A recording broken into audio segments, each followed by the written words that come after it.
આજ તો એમાં એવું હતું કે વિક્રમ કે હાલો ગામમાં જાવું. પછી તો વિક્રમને કીધું ખમો ઘડીક હું તાળું દઈ દઉં છું. તો પછી હું તો તાળું મારવા લાગી જ જઈશું ને તાળું દેવાઈ ગયું.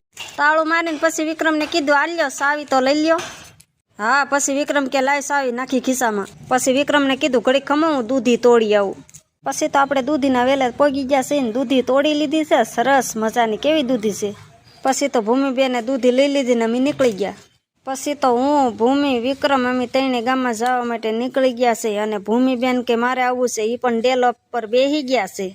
પછી તો હું દાદરા ચડી ગઈ. દાદરા ચડીને અહીંયા આવીને જોયું તો ઓહો કેટલો રોપ છે, આ હું ક્યારે તોડી રહીશ. પછી તો મેં ધીમે ધીમે ધીમે રોપ તોડવાનું કર્યું છે ચાલુ. જીવા તૂટી રહી દીવા. પછી વિક્રમ આવી જશે તોડો. વિક્રમ કે હવે હું પણ ધીમે ધીમે તોડું, જેટલો તોડાય એટલો તોડી નાખીએ. અમારે તો આવું કામકાજ હોય. તમારે કેવું કામકાજ હોય કોમેન્ટ કરીને કહેજો. ને મોરમીની બ્લોગ જોવા માટે ચેનલને સબસ્ક્રાઈબર કરી દેજો. Okay bye bye Tata.